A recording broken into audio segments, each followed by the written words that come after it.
Mes chers collègues, je vous propose de commencer cette audition d'aujourd'hui après les auditions hier de Bruno Le Maire et de Thierry Breton, qui, à mon sens, ont été très productives. Nous concluons aujourd'hui avec nos collègues Benoît Borda et Michael Taverne la restitution des travaux de mission d'information liés au cycle de défense globale. Comme vous le savez, fin 2023, on avait lancé 5 missions d'information sur décision du bureau de la Commission, 2 de nature générale, à la fois sur l'habilité européenne, sur la place de la France dans l'OTAN, et 3 associés à notre cycle de défense globale pour, j'allais dire, concentrer les efforts en même temps que les auditions que nous menons actuellement. Une sur le rôle de l'éducation et de la culture dans la défense, une sur défense et territoire, et une troisième dont on a le privilège d'avoir la restitution des travaux aujourd'hui sur l'après-Orion. Comme vous le savez, puisque bon nombre d'entre vous y ont assisté, l'exercice Orion 2023 était d'une ampleur inédite. Il s'est tenu entre février et mai 2023 et fut une grande opération multimilieu, multichamp, impliquant des acteurs bien au-delà du ministère des Armées. L'objectif d'Orion, c'était de préparer les armées face à des situations complexes, à des engagements modernes, et par la même occasion d'identifier les éventuelles lacunes à combler dans un scénario de combat de haute intensité en coalition. Il a constitué une forme de test en grandeur nature du niveau de préparation de nos armées, ce qui explique pourquoi il était crucial que la Commission se saisisse de ces conclusions afin d'en tirer toutes les conséquences. Orion marque par ailleurs le retour sur le territoire national des grands exercices en terrain libre et, d'une certaine manière, renforce également le lien entre les armées et la population. Enfin, j'allais ajouter, pour nous, en tant que parlementaires, il est de notre rôle de s'interroger sur même le principe même de ces grands exercices qui mobilisent énormément nos armées, qui ont des coûts de plusieurs centaines de millions d'euros. Moi, je pense qu'ils sont profondément utiles, mais en tout cas, c'est notre rôle de toujours nous interroger et de faire des propositions pour voir comment les mener dans le futur. Je rappelle que la Commission s'est déjà penchée sur le retour d'expérience d'Orion 2023 à travers notamment 2 auditions menées en juin 2023 avec le général Meteiller, chef de la division emploi des forces de l'état-major des armées, et celle également de Nicolas Demestre du SGDSN, notamment sur la phase qu'on appelle O3, la phase civilo-militaire. J'ai pu constater qu'aujourd'hui, les rapporteurs vont beaucoup plus loin sur l'exploitation du retour d'expérience d'Orion et nous font de nombreuses propositions. Je voudrais citer également dans les travaux qui ont déjà été menés concernant Orion, l'avis de notre rapporteur budgétaire pour l'armée de terre, M. François Cormier-Bouligeon, bien entendu concentré sur la dimension terrestre du retour d'expérience de cet exercice. Et pour mémoire, notre commission avait également participé à la séquence civilo-militaire à travers l'organisation d'un stress test, vous en souvenez sans doute, où on s'était nous-mêmes mis en condition d'un tel scénario. Comme chacun a pu sans doute s'en rendre compte en lisant votre projet de rapport distribué en début de semaine, vous abordez le sujet sous un angle nouveau, en dressant d'abord un retour d'expérience exhaustif de l'exercice Orion sur le plan capacitaire, mais aussi dans sa dimension civilo-militaire, que je trouve particulièrement intéressant. Vous formulez enfin 60 propositions détaillées qui dépassent le simple champ du ministère des Armées. Cela s'apparente à un véritable plan d'action structuré afin de renforcer notre résilience nationale dans la perspective d'une défense globale. Et vraiment, messieurs les rapporteurs, je vous remercie pour la qualité de vos travaux. Et à l'issue de votre présentation, vous aurez sans doute l'occasion de nous dire si, pour nos armées, finalement, il y aura un avant et un après Orion. Encore une fois, merci pour votre travail, dont je vous félicite de la qualité. Sans plus attendre, je vous cède désormais la parole et je crois que c'est Benoît Borda qui commence. Monsieur le Président, chers collègues, nous sommes très heureux de nous trouver devant vous ce matin afin de vous présenter les conclusions de notre mission d'information intitulée « L'après-Orion, faire face aux crises de demain ». Comme vous l'avez rappelé, Monsieur le Président, dans votre introduction, nous avons l'honneur de clôturer le cycle des missions d'information portant sur la défense globale. Sans trop nous avancer, je pense que nous pouvons affirmer que nous avons travaillé sur la thématique disposant de l'angle le plus large et c'est pourquoi il nous a fallu faire des choix dans le traitement de notre sujet. Aussi, dans un premier temps, nous sommes principalement concentrés sur le retour d'expérience de l'exercice Orion 2023 dans sa dimension tant militaire que civilo-militaire. Puis nous avons choisi de prendre l'exercice comme point de départ d'une réflexion plus large sur la manière de préparer nos armées, comme la société dans son ensemble, aux crises de demain. Dans le temps qui nous a été imparti pour mener cette mission d'information, nous avons pu conduire 47 auditions, dont près de 30 à Paris. Nous sommes également déplacés auprès des forces, d'abord à la base navale de Toulon, puis au centre d'entraînement aux actions en zone urbaine, Sanzub, à Sissonne, à l'école de drones et au 61e régiment d'artillerie de Chaumont, ainsi qu'au commandement de la défense aérienne et des opérations aériennes, situé sur la base 942 de Lyon-Montverdun. Nous avons également eu la chance de nous rendre aux États-Unis, à Washington, ce qui nous a permis de réaliser un paragonnage intéressant avec le modèle de garde nationale américaine, d'étudier la manière dont les Américains perçoivent l'armée française et se préparent eux-mêmes à la haute intensité, à travers des grands exercices notamment, mais surtout de constater que les préoccupations relatives à la résilience et au lien armée-nation étaient bien partagées chez nos alliés. En préambule, je voudrais revenir sur les enjeux de la mission d'information. En réalité, la mission d'information qui nous a été confiée pose la question de notre degré de préparation et de l'adéquation de notre modèle d'armée aux défis à venir. En somme, elle pourrait être résumée à une question. Sommes-nous prêts à faire face aux crises de demain ? La question est ardue et demande une réflexion approfondie. Pour y répondre, j'ai envie de reprendre les termes de la stratégie nationale de résilience élaborée par le SGDSN qui constitue, selon moi, une forme d'état final à rechercher pour reprendre le vocable militaire. L'enjeu doit être de tenir dans la durée, collectivement et en profondeur face à une crise. J'aimerais prendre un moment pour revenir sur ces différents aspects. Tout d'abord, sur le volet dans la durée et en profondeur. Force est de constater que l'exercice Orion, s'il met en lumière la très grande qualité de nos forces armées et leur très bon degré de préparation, confirme également leur manque d'épaisseur stratégique déjà identifié par de nombreux travaux. Nous y reviendrons. Ensuite, collectivement, le retour d'expérience de la séquence civilo-militaire d'Orion, dite 03, a mis en lumière une coordination interministérielle perfectible pour permettre de soutenir un effort de guerre dans la durée. Toutefois, et nous nous évertuons à le démontrer dans notre rapport, Orion a créé une vraie dynamique en la matière, qu'il convient maintenant d'étendre au-delà des administrations de l'État, aux entreprises et aux citoyens. Enfin, face à une crise, quelle crise ? Vous seriez naturellement en droit de vous interroger sur la nature de celle-ci. Orion, qui signifie opération de grande envergure pour des armées résilientes, interopérables, orientées vers le combat, de haute intensité et novatrices, visait à préparer les armées à l'hypothèse d'engagement majeur dans un environnement interarmé et multinational, en y incluant des combats dans tous les milieux et champs de conflictualité et à mieux appréhender les stratégies hybrides. En effet, la guerre ne se déroule plus uniquement dans les 3 milieux traditionnels, terre, air, mer, mais bien dans 7 champs et milieux, cyber, espace, informationnel et électromagnétique.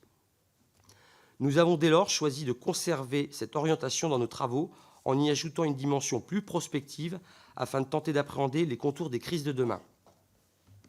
Si Orion a en réalité été planifié dès 2021, l'intervention russe en Ukraine de février 2022 a démontré toute sa pertinence, tandis qu'il est fort peu probable que la France se retrouve dans la même situation que l'Ukraine, en raison d'une part de sa situation géographique, de son statut de puissance dotée, d'autre part, et de son appartenance à l'OTAN.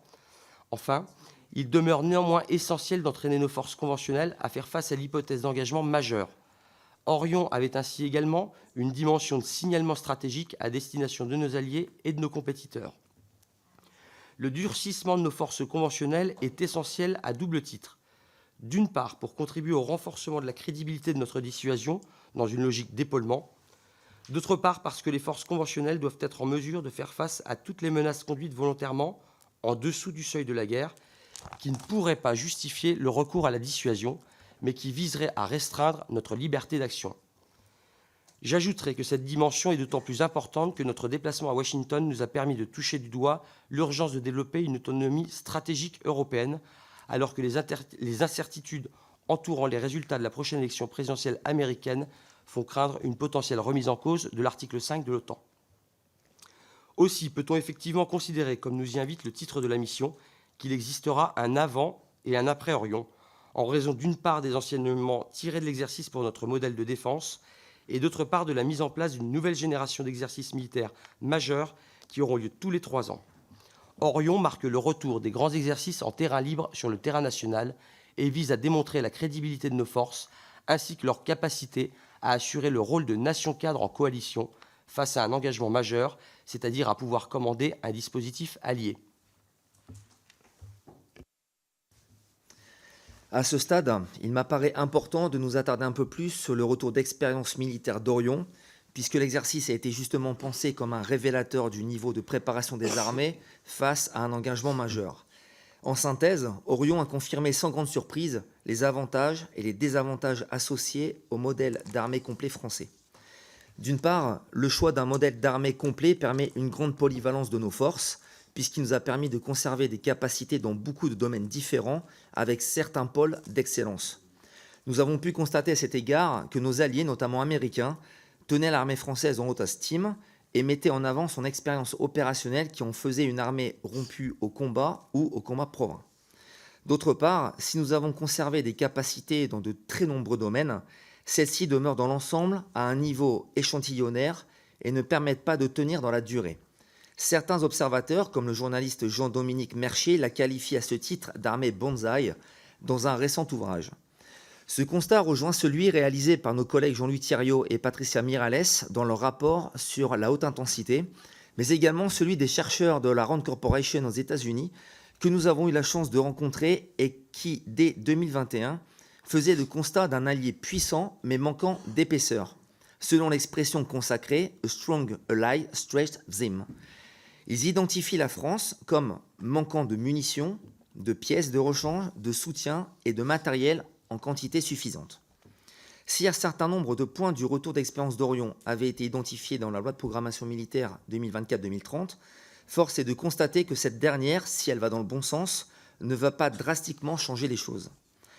Aussi tenais-je à insister sur plusieurs axes du retour d'expérience d'Orion qui, selon moi, doivent constituer autant d'axes d'efforts afin de donner les moyens à nos armées de faire face aux crises de demain. 5 principaux points d'attention peuvent être soulignés. La confirmation de certaines insuffisances capacitaires, notamment pour produire des effets dans la profondeur. Le manque d'épaisseur stratégique et la mise en tension des services de soutien interarmés. Les enseignements tirés par la structuration du commandement et du contrôle. Le défi de la connectivité et de l'interopérabilité des systèmes d'information opérationnels et de commandement, ainsi que le niveau de réalisme de l'exercice. J'aimerais insister néanmoins sur certains aspects clés. Concernant les insuffisances capacitaires, je veux en particulier mettre en lumière la problématique des capacités de défense solaire. Alors que le retour d'expérience ukrainien nous apprend que les zones arrières apparaissent de plus en plus exposées dans un contexte marqué par une transparence renforcée du champ de bataille, la défense solaire constitue un point d'amélioration majeur, notamment en ce qu'il s'agit des capacités de frappe dans la profondeur. À ce titre, l'armée de terre ne dispose à ce jour que d'un nombre très réduit de lance-roquettes unitaires LRU, 9 LRU en parc en 2023, si l'on se reporte au tableau capacitaire de la LPM. C'est bien en deçà des besoins du contrat opérationnel. Matériel vieillissant qui a fait de surcroît l'objet de nombreuses cessions à l'Ukraine, il est urgent de lui trouver un successeur. Pour remplacer le LRU, la LPM prévoit l'acquisition d'au moins 13 systèmes d'ici à 2030.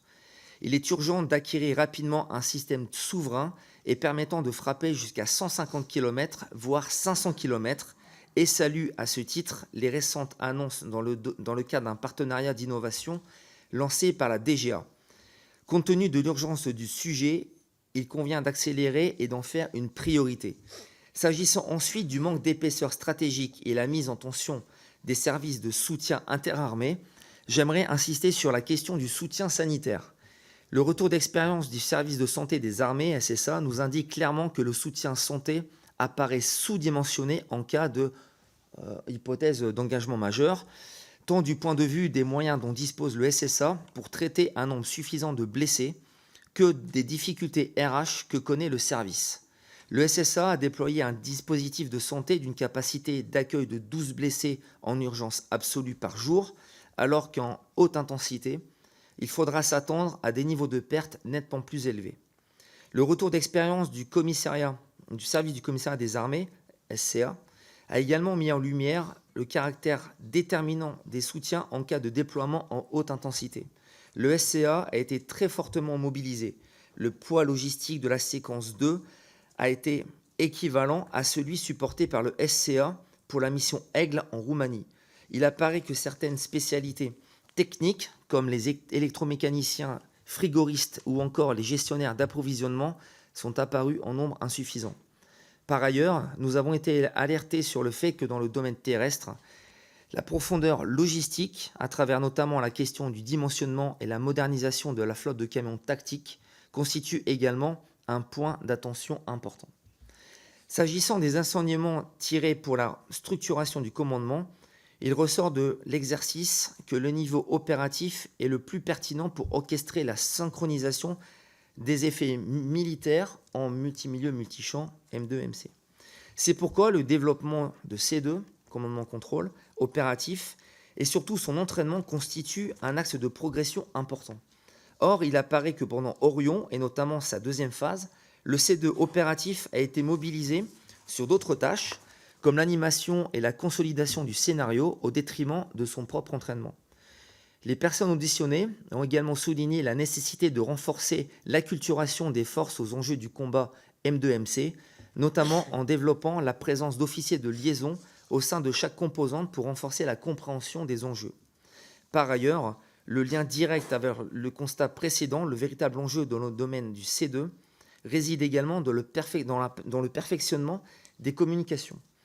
Or, Orion nous apprend que la connectivité et l'interopérabilité des systèmes d'information opérationnelle et de commandement demeurent un véritable défi, tant du point de vue de la limitation des flux de données que de la performance des systèmes d'information eux-mêmes. Aussi, lors de son audition devant la commission, le général Métayer estimait qu'il faudrait, en multinationale et en haute intensité, 20 fois plus de flux que nous n'en disposons aujourd'hui. Au-delà des améliorations que nous recommandons dans le rapport, notamment s'agissant du système d'information SIAC-2, dont les limitations préoccupantes ont été confirmées par un exercice plus récent appelé BIA 23 au mois de décembre, nous estimons que ce constat renforce la nécessité pour les armées de continuer à apprendre à opérer en mode dégradé, en s'entraînant notamment à jouer la perte d'un système afin d'obliger les participants à s'adapter. S'agissant enfin du niveau de réalisme de l'exercice, celui-ci s'est avéré satisfaisant dans l'ensemble. Il a varié selon les niveaux entraînés et les phases de l'exercice. En particulier, toutes les phases ne sont pas réellement déroulées en situation de haute intensité, notamment dans le milieu terrestre dans lequel la force adverse est demeurée asymétrique. Le niveau de réalisme n'était pas non plus suffisant en matière logistique et le déploiement de la manœuvre des soutiens n'a été que partiellement joué. Par ailleurs, je tiens à signaler que des séquences spécifiques ont été organisées. Il convient notamment de saluer la séquence Orionis, dédiée au maintien en conditions opérationnelles, MCO, aéronautique, qui a permis d'associer les industriels du secteur dans une approche partenariale vertueuse et de développer une approche par les risques, conduisant les industriels à identifier des solutions innovantes, offrant aux autorités d'emploi davantage de souplesse et une plus grande liberté dans l'utilisation des matériels.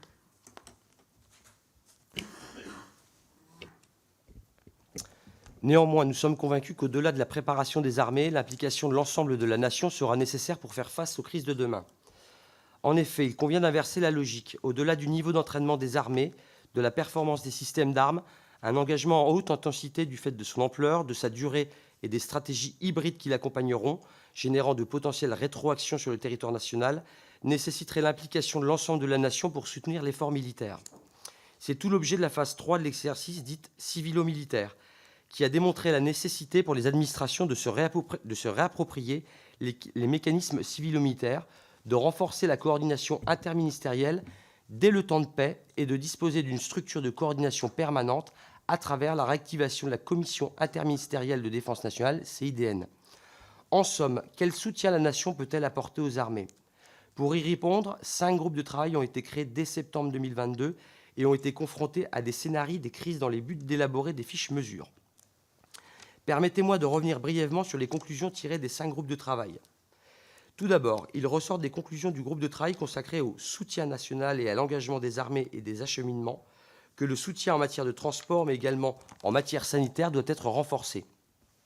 Les principaux points d'attention identifiés résident dans l'organisation de la mobilité militaire. Il convient d'une part de renforcer les moyens dont dispose le Commissariat général au transport, Comigetra, en travaillant notamment à lui conférer une vision sur la disponibilité actualisée des moyens de projection civile, et d'autre part de travailler à la réappropriation de la Convention portant sur les transports ferroviaires urgents. J'ajouterai que le transport par voie routière doit également faire l'objet d'une attention particulière compte tenu des divergences de normes à l'échelle européenne, comme on a pu le constater à l'occasion des difficultés engendrées par l'acheminement de matériel lourd via l'Allemagne à destination de la Roumanie dans le cadre de la mission Aigle. Une harmonisation à l'échelle européenne apparaît cruciale. En matière de soutien sanitaire, face à un volume élevé de blessés au combat, la mobilisation des établissements de santé civile, voire de la médecine privée, sera indéniablement nécessaire et devra être préparée en amont. Devant l'ampleur de la tâche, nous estimons qu'un groupe de travail dédié au soutien sanitaire, distinct du groupe acheminement et transport, devra être créé dans le cadre de la CIDN, associant le ministère des Solidarités et de la Santé et le SSA. Ensuite, en matière juridique, le groupe de travail dédié a conclu à la relative inadaptation des états d'exception prévus par la Constitution pour faire face à un scénario de type Orion. En revanche, il apparaît que les régimes de mise en garde et de mobilisation générale prévus par le Code de la Défense sont susceptibles de constituer un cadre juridique plus adapté, sous réserve de leur clarification et au prix d'une réappropriation par les acteurs concernés. Il s'agit effectivement, à l'instar des équipements, de mettre en œuvre un véritable MCO des dispositifs de gestion de crise. Nous y reviendrons dans le cadre de nos recommandations. J'en viens à la question de la mobilisation des réserves. Le groupe dédié a conclu à la nécessité de mieux cartographier les différents types de réserves afin de les mettre en cohérence et de recenser les compétences qui pourront venir renforcer les armées en cas d'engagement majeur. Par ailleurs, s'agissant des conditions de mobilisation, de véritables risques de concurrence et d'effets d'éviction entre les différentes réserves ont été identifiés. Leur réduction constitue selon nous un axe d'effort prioritaire. Là encore, nous y reviendrons. Je ne dirai que quelques mots sur le groupe de travail dédié aux rétroactions sécuritaires sur le territoire national, car ces conclusions ont été en grande partie classifiées. Il en ressort néanmoins le besoin pour les ministères des Armées et de l'Intérieur d'objectiver de manière conjointe une éventuelle dégradation sécuritaire face à un adversaire agissant sous le seuil de la conflictualité et qui pourrait chercher à contraindre le gouvernement à arbitrer entre l'engagement des forces à l'intérieur et à l'extérieur du territoire national. Enfin, s'agissant de la communication gouvernementale et de la lutte informationnelle, il convient de mieux coordonner la communication institutionnelle avec la lutte contre les manipulations de l'information face à des stratégies hybrides visant à miner la cohésion nationale. J'en viens maintenant à la réactivation de la commission interministérielle relative à la défense nationale. En septembre 2023, celle-ci vise à répondre aux besoins d'un outil permanent et robuste de coordination interministérielle, tandis que la cellule interministérielle de crise ne remplit ce rôle qu'en cas de crise majeure. En effet, c'est dans le cadre de la CIDN que les travaux des groupes de travail d'Orion ont vocation à être pérennisés. Plusieurs observations méritent néanmoins d'être faites à ce stade. Le rythme de fonctionnement des différents groupes de travail apparaît très variable, et ce d'autant plus que les ministères sont très mobilisés par la préparation des Jeux Olympiques. Le groupe dédié à la communication et à la lutte informationnelle n'a d'ailleurs pas été reconduit. Je souhaite néanmoins alerter sur l'absolue nécessité pour les administrations de dégager du temps pour se consacrer à l'anticipation et au temps long. Il faut veiller à davantage valoriser en interne la participation des experts concernés à la CIDN. Ensuite, l'objectif de la CIDN est pour l'instant d'élaborer une feuille de route en vue d'Orion 2026, voire de déterminer des mesures à inclure dans la prochaine loi de programmation militaire. Compte tenu de la dégradation rapide du contexte international, nous pensons que le tempo n'est pas approprié. Il nous semble préférable, une fois les travaux finalisés, d'élaborer dans les meilleurs délais un projet ou une proposition de loi ad hoc, plutôt que de s'en remettre à la prochaine LPM. Enfin, nous serons vigilants à ce que la CIDN trouve toute sa place dans la comitologie actuelle et que, passé le momentum créé par Orion 23, ces travaux ne soient pas oubliés. Nous faisons ainsi le constat qu'Orion 23 a créé une vraie dynamique sur laquelle il convient de s'appuyer afin que la remontée en puissance ne s'essouffle pas. Après le retour d'expérience d'Orion, j'en viens maintenant au dernier axe de nos travaux. Nous sommes employés à dresser des recommandations visant non seulement à disposer d'une armée efficace, mais aussi à renforcer notre capacité collective à faire face aux crises de demain. À cet effet, 3 grands axes nous apparaissent prioritaires. Tout d'abord, renforcer nos capacités d'anticipation stratégique afin de se prémunir au mieux contre les surprises stratégiques, mais également ne pas risquer de manquer certaines innovations structurantes pour les conflits de demain. Ensuite, se préparer aux crises majeures collectivement dès le temps de paix. Et enfin, sensibiliser les citoyens pour les rendre acteurs de la défense nationale. En effet, face à l'émergence de nouvelles menaces et de crises systémiques, il nous apparaît nécessaire de renforcer notre capacité d'anticipation stratégique et de libérer l'innovation. Pour reprendre les mots du ministre des Armées, le défi majeur pour les armées françaises consiste à se préparer à la guerre, mais pas à celle d'hier. D'une part, anticiper les crises de demain doit permettre de mieux s'y préparer.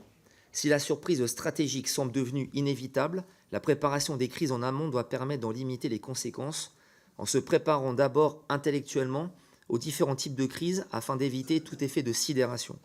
Nous avons constaté au cours de nos travaux que les travaux prospectifs menés par le ministère des Armées conduisent à identifier les scénarios multicrises comme parmi les plus redoutés en raison de la tension qu'ils feraient peser sur les contrats opérationnels de nos armées. Nous invitons à poursuivre les efforts visant à mieux structurer la fonction anticipation dans les forces armées et en interministériel. Les retours d'expérience des conflits en cours conduisent également à interroger l'équilibre entre masse et technologie. Il ressort de nos auditions qu'il convient de dépasser cette opposition pour s'interroger également sur la nécessité de faire collaborer les systèmes d'armes entre eux dans une logique de plus en plus intégrée que les militaires qualifient de réseau multisenseurs, multi-effecteurs, RM2SE. Il s'agit d'accroître la capacité à frapper au bon endroit, au bon moment. À ce stade, et compte tenu de la nécessité de moderniser les SIOC, sur laquelle nous avons insisté plus tôt, la mise en œuvre du compte multimilieu, RM2 RSE, semble rester à ses débuts et pour l'instant, il s'agit d'avance d'une coordination des effets plutôt que d'une intégration. Il convient d'accélérer dans ce domaine.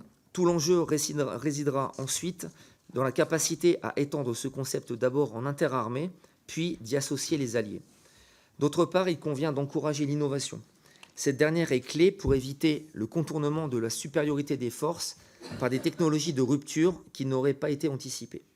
En particulier, la rapidité des évolutions technologiques met au défi le cycle d'adaptation capacitaire des armées, traditionnellement structuré autour de grands programmes d'armement adaptés au temps long. Il s'agit d'adapter la temporalité de ces grands programmes pour y intégrer des évolutions technologiques plus rapidement. Ces efforts passent d'abord par la stimulation de l'innovation, en particulier venant des forces, puis sur l'accompagnement du passage à l'échelle de celle-ci.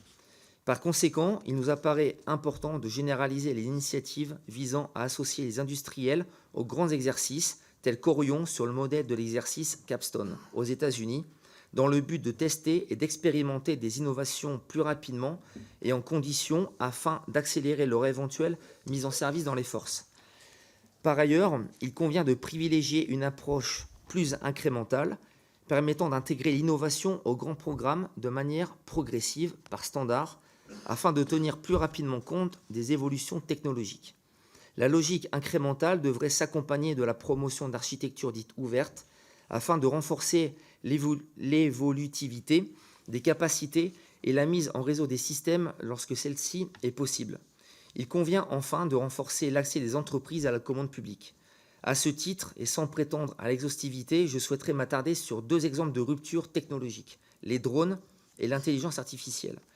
Alors que la France assure un certain retard en la matière, nous avons conclu en la nécessité d'accélérer la dronisation des armées, en particulier de l'armée de terre. Cet objectif peut être atteint tout en soutenant la BITD française. À ce titre, en nous appuyant sur un récent rapport du GICAT et de l'ADIF, nous recommandons la création rapide d'un label drone de confiance d'ici la fin de l'année 2024 qui permettrait une remontée en puissance en la matière sans se départir de notre souveraineté et tout en stimulant l'innovation de la BITD française.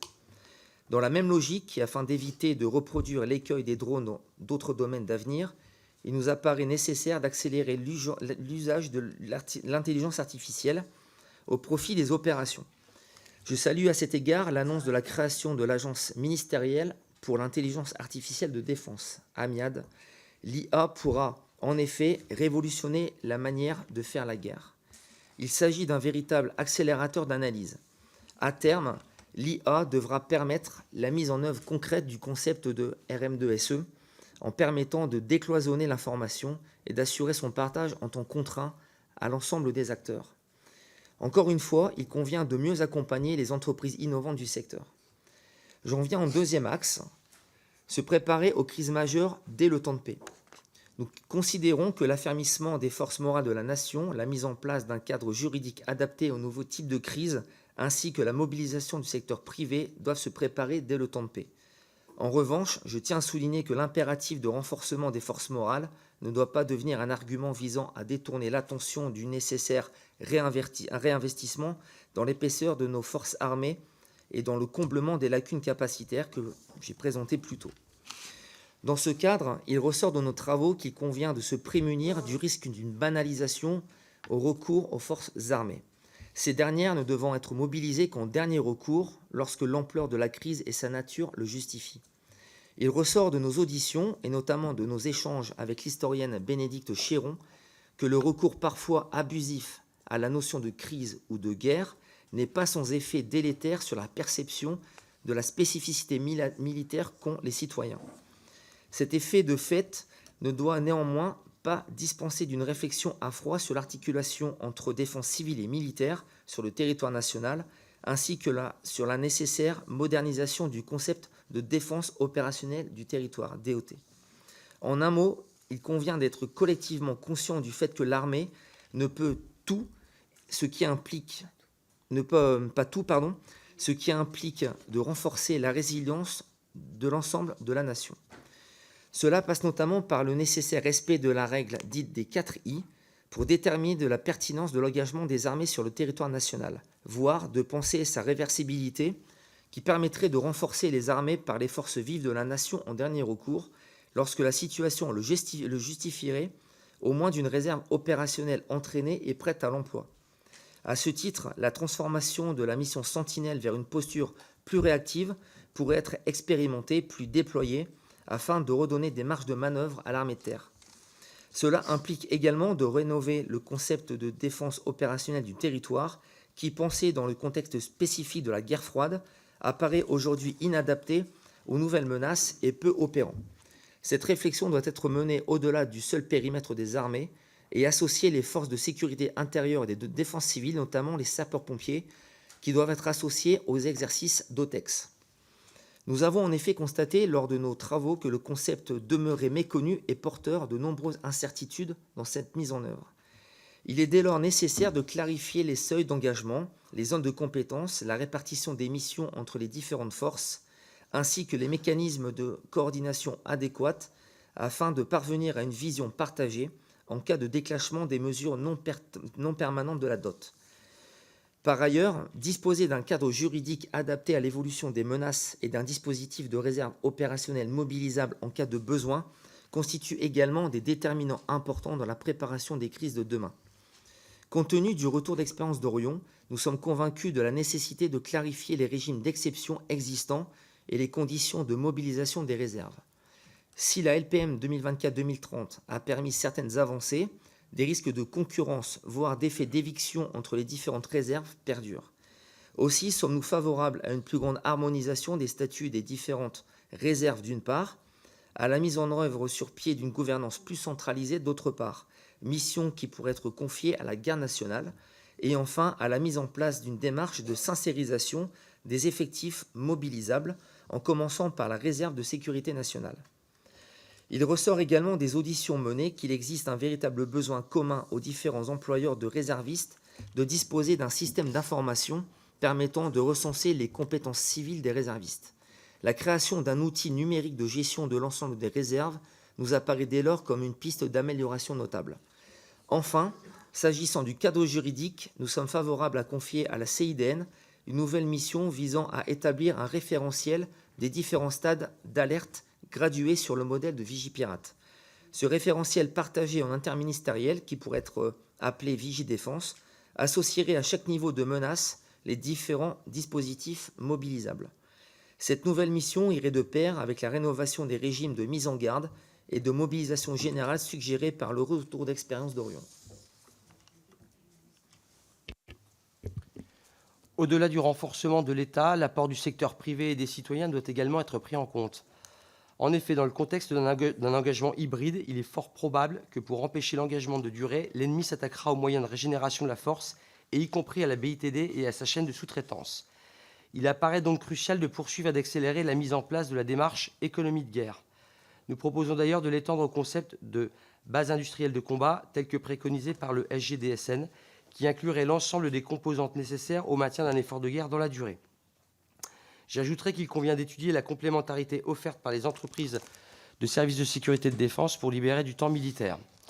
Il me semble important de s'emparer de ces enjeux dans le débat public afin de définir collectivement la frontière entre privatisation et régalien, le degré d'irréversibilité que nous sommes prêts à accepter, en prenant notamment en compte son impact à long terme sur les compétences et le degré de confiance que l'État peut accorder aux sociétés privées, ainsi que les outils dont il dispose pour clarifier ces entreprises de confiance. J'estime que nous devons arrêter toute naïveté sur le sujet, à l'heure où les entreprises du secteur font face à une concurrence étrangère, et notamment anglo-saxonne, très dynamique. À titre d'exemple, c'est une société canadienne qui a été choisie pour assurer l'animation de l'exercice Orion.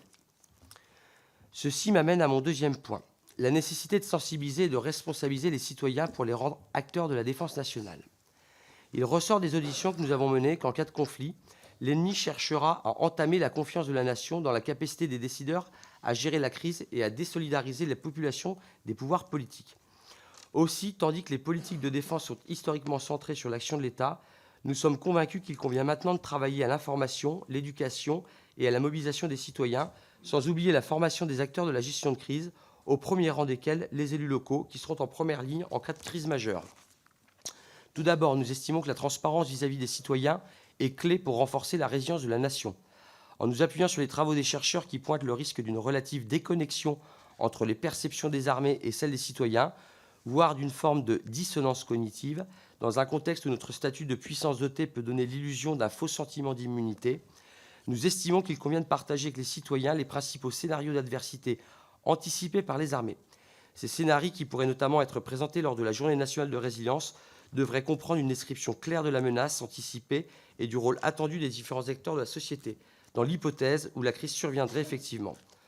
Ensuite, nous souhaitons renforcer la contribution de la Journée nationale de résilience et du SNU au développement de la résilience de la nation. Face à la très grande hétérogénéité des séjours de cohésion, nous recommandons, comme l'avait déjà suggéré le président Gassilou, en tant que rapporteur de la mission d'information sur la résilience nationale, de recentrer le SNU sur l'apprentissage de la résilience à travers des modules dédiés. Nous recommandons également de mieux valoriser l'initiative locale prise dans le cadre de la JNR en décernant un prix qui pourrait être attribué par le préfet afin de diffuser les bonnes pratiques. Enfin, nous sommes attachés à renforcer la contribution des employeurs à la formation et aux gestes qui sauvent sur le lieu de travail. Ensuite, à rebours des affirmations visant à instiller le doute quant à la capacité d'engagement des Français, je suis au contraire convaincu qu'en chaque Français sommeille un réserviste. Nos compatriotes ont démontré leur résilience lors des attentats de 2015 et plus récemment lors de la crise sanitaire.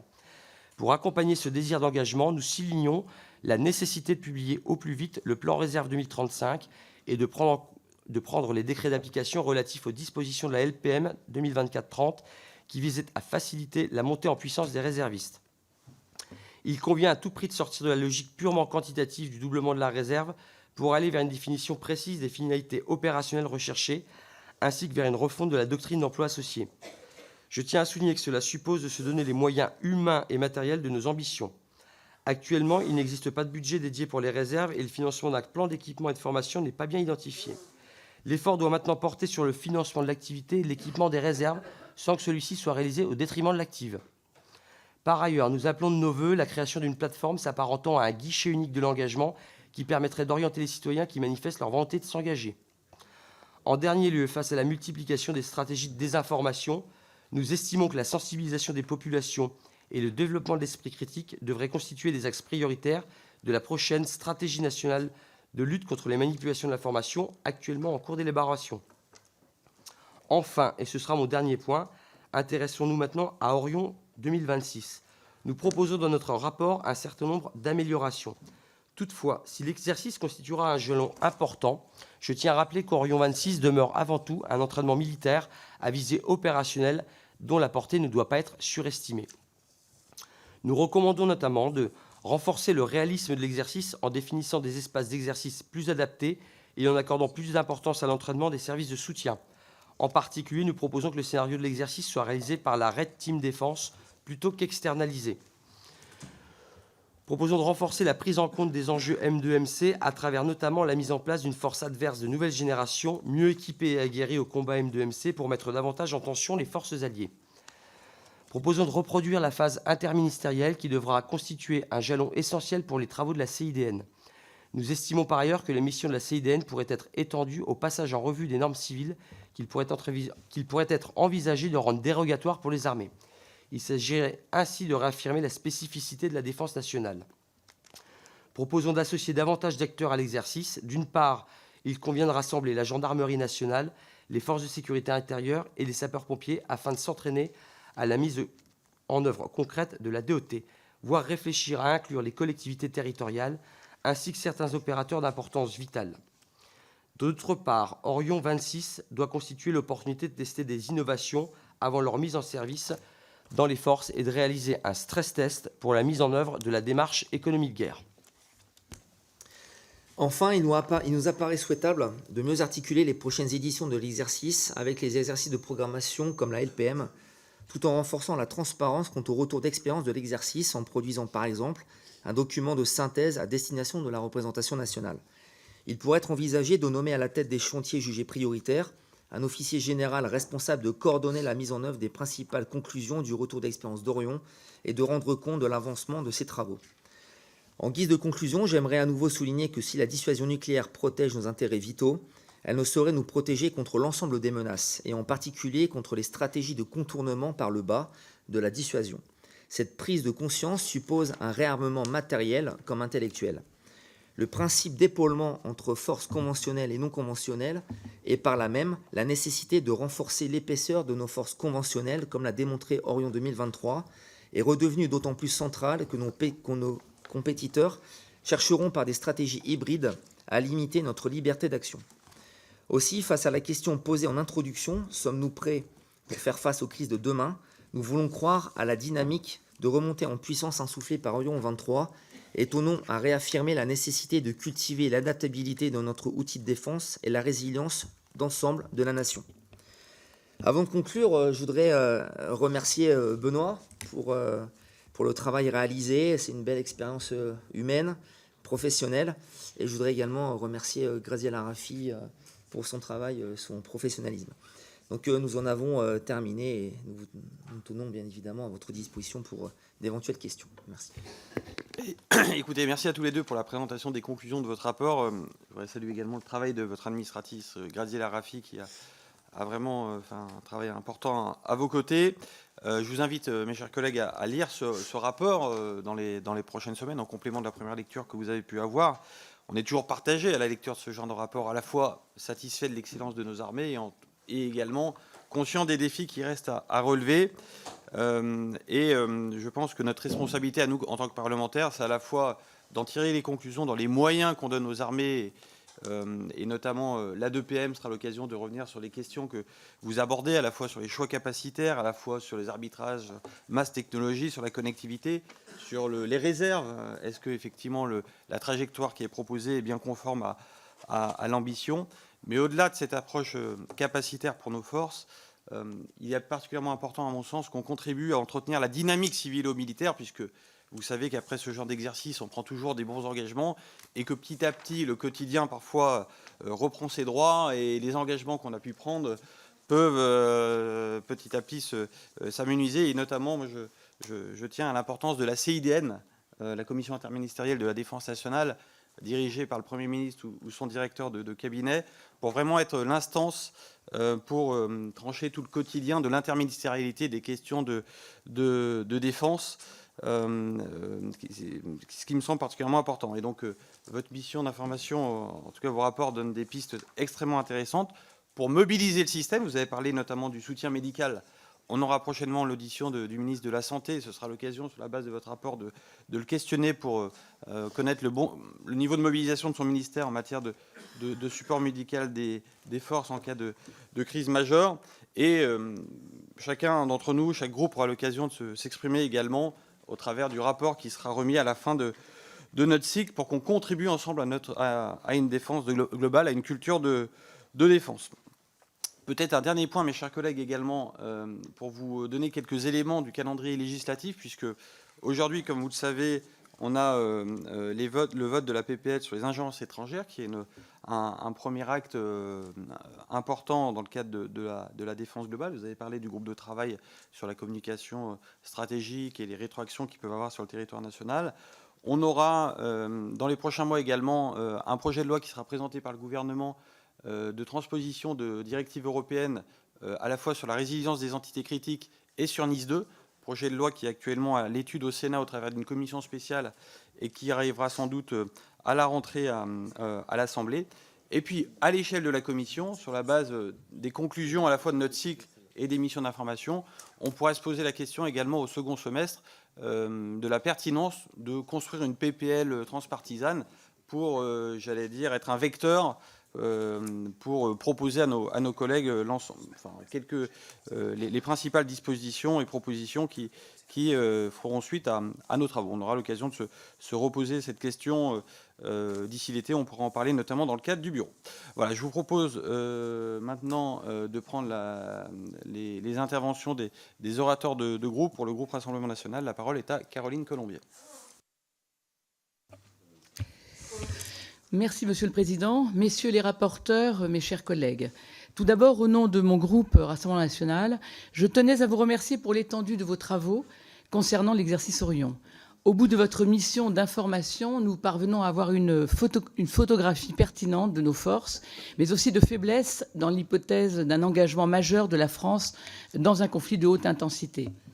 Aussi, avant toute chose, nous serons évidemment favorables à l'adoption de ce rapport, dont nous espérons qu'il servira de base au bon dimensionnement de nos forces dans les prochaines années.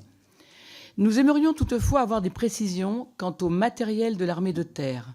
Le long de votre rapport, vous indiquiez que nous devrions être vigilants sur la profondeur logistique dans le domaine terrestre, comme le concédait ainsi le général Métayer. Notre inquiétude porte principalement sur les VBMR Griffon et Serval, ou encore les Jaguars. Ces véhicules sont ceux qui, dans un engagement majeur, feront l'objet d'une attention la plus marquée, dans la mesure où ils sont sollicités pour le transport, le contact, la logistique, la reconnaissance ou encore le soin aux blessés. Aussi, nous souhaiterions savoir si, au cours d'Orion, l'armée de terre avait rencontré des problématiques de maintenance sur leurs véhicules et plus largement de MCO. Qu'en était-il du rapport avec les industriels et dans quelle mesure ont-ils été impliqués pour fournir à nos soldats les pièces indispensables? Et enfin, vous recommandez de poursuivre les efforts tendant au renouvellement et à la densification de la flotte de transport logistique terrestre et renforcer la capacité de transport logistique sous blindage. Pourriez-vous nous en dire davantage? La cible de livraison prévue par la LPM à horizon 2030 vous semble-t-elle suffisante ou avez-vous des réels motifs d'inquiétude à ce sujet en cas d'engagement majeur? Je vous remercie. Alors, merci. Voilà une question très capacitaire et très concentrée sur l'armée de terre. Messieurs les rapporteurs. Merci, ma chère collègue. Donc effectivement, nous avons été surtout alertés sur la flotte de camions logistiques. Et en fait, si vous voulez, en fait, il y a un dispositif qui a été mis en place, c'est Orionis, justement, qui mettait en place en fait les industriels avec les militaires. Donc ça a été une étape extrêmement importante. La séquence Orionis, les militaires trouvent justement que c'est très intéressant parce qu'il y a un contact et une communication beaucoup plus pertinente entre les industriels et puis les militaires. Ensuite, concernant la flotte tactique, il y a un programme FTLT, donc c'est la flotte tactique logistique terrestre, avec la livraison d'ici 2030 de plus de 2000 véhicules sur un total de un peu plus de 9000. Donc là-dessus, il y a également la livraison de MRTT, d'A400M également, et l'arrivée de Serval Griffon, notamment en version sanitaire. Là-dessus, nous avons été également sollicités par rapport à la technologie, puisque aujourd'hui, en fait, il y a des programmes pour essayer justement, en termes de logistique, d'utiliser beaucoup plus la robotique, notamment. Donc ça, c'est extrêmement intéressant. Et il y a aussi le COMIGETRA, c'est une coordination civilo-militaire en matière de transport, mais les moyens sont extrêmement limités. On a vu, par exemple, la logistique, notamment l'acheminement de matériel en Roumanie, qui a quand même posé quelques problèmes. Et certains nous disaient que, en fait, il y avait des limites, notamment quand on passe par des entreprises privées, notamment en termes de sécurité. Voilà.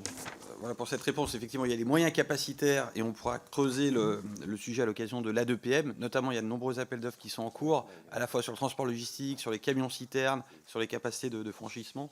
Et le cœur de la mission également, c'est sur les capacités civiles pour renforcer ces moyens militaires en cas de crise, et notamment au travers du travail que vous avez fait pour mieux comprendre le rôle du Comigetra et l'exigence également qu'on doit demander à nos transporteurs civils, à minima pour qu'ils nous déclarent leur capacité. Pour la France Insoumise, la parole est à Aurélien Saint-Toul. Merci Monsieur le Président, merci Messieurs les rapporteurs pour votre présentation. Vous avez présenté une espèce d'Orient 360.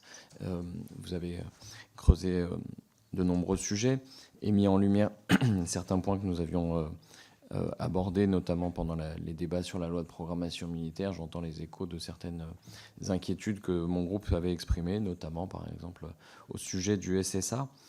Je retiens aussi de vos propos l'inquiétude concernant les communications, les liaisons de données. J'ai évoqué le sujet la dernière fois avec Bastien Lachaud à propos des liaisons de données cryptées L16. Mais je crois que ça mérite que vous reveniez sur ce sujet. En tout cas, j'aimerais vous entendre un peu davantage sur le sujet, notamment vous demander si il y avait des perspectives d'amélioration rapide. Pour ma part, je crois que nous aurions pu éviter ce genre de problème, ou en tout cas réduire ce genre de problème si on avait saisi l'opportunité d'un rachat de OneWeb il y a quelques années quand ça s'est présenté, que ça ne coûtait qu'1 milliard d'une certaine façon. Et ça me permet aussi de faire le lien avec un autre aspect plus général qui est celui du spatial, qui est peut-être le sujet que vous avez le moins abordé, me semble-t-il, dans votre rapport, alors qu'il me semble qu'il a joué un rôle décisif dans la conduite de l'exercice. Est-ce que vous pouvez revenir un petit peu sur les enseignements en la matière? Et puis, j'aimerais poser deux questions, peut-être un peu plus de doctrine. Est-ce que la question de l'outre-mer a été traitée? Et enfin, celle de la protection des infrastructures civiles, parce qu'évidemment, dans le cadre d'une hypothèse d'engagement majeur, il est vraisemblable qu'un ennemi ne s'interdirait pas de s'en prendre à des infrastructures civiles. Merci. Alors c'est le risque de mission très large, c'est qu'il faut être champion sur tous les sujets pour répondre, ce qui n'est pas un exercice facile. Monsieur le député, je vais effectivement essayer de vous donner quelques éléments de réponse. Effectivement, comme l'a dit le président Gassilou, ça a été un peu le choix cornélien, c'est de savoir sur quels axes on travaillait. Et alors il y a peut-être nos historiques et nos profils avec notre passé qui ont fait qu'on s'est intéressé à des questions peut-être parfois plus locales, collectivités ou la question de la gendarmerie et de la police dans un certain nombre d'éléments. Donc effectivement, sur les Outre-mer, on n'a pas du tout élargi le sujet. Donc, mais c'est bien aussi qu'on puisse nous-mêmes aussi faire le bilan de notre propre rapport pour voir les autres pistes qu'on peut travailler. Sur les infrastructures civiles, je rejoins votre remarque. Effectivement, c'est toute la question de se dire on revient sur un scénario où on peut émettre toutes les hypothèses les plus risquées sur le territoire national. Et donc, on peut poser la question tout bêtement des emprises militaires. Est-ce qu'elles sont suffisamment protégées? Donc, il y a des réflexions qui sont menées, mais toutes ces structurations et le risque de paralysie, moi j'avais dit depuis le début du rapport, j'ai dit il faut qu'on imagine le pire scénario, c'est-à-dire on pourra revenir sur la problématique des communications, mais le risque d'un blackout, d'une panne Internet, et en gros, et à partir de là, c'est comment on réagit, comment réagissent nos armées, comment réagissent les citoyens, comment réagissent les élus locaux. Et donc, à la fois sur la problématique des communications, on l'a dit notamment au travers des différentes phases dans les exercices, c'est d'apprendre à nos armées à la fois à travailler sur la question des hautes technologies, mais à revenir en rusticité si nécessaire. Et donc, dans les exercices, c'est si demain, nous n'avons plus aucune communication, comment nos armées fonctionnent. Et dans le même flot, par cascade, comment demain, le maire du village et la gendarmerie font pour fonctionner, échanger avec la population, alors qu'il n'y a plus de moyens de communication. Et donc, L'idée, c'était de dire on prépare la population de manière transparente à un maximum de risques pour qu'il n'y ait pas d'effet de sidération, qu'il n'y ait pas d'effet de surprise, et on voit quels axes on peut travailler. Est-ce que, après, dans le détail, je ne sais pas si, Mickaël, tu as des éléments complémentaires à donner ou... Vous avez évoqué le spatial. Là-dessus, effectivement, les travaux démontrent bien qu'il faut une supériorité au niveau spatial. Et donc, il y avait le projet Astérix 23. Là-dessus, donc, nous avons auditionné le commandement de l'espace. Et en fait, il y a un groupe de travail qui est en train de se mettre en place avec la DGA. Et les conclusions seront rendues cet été.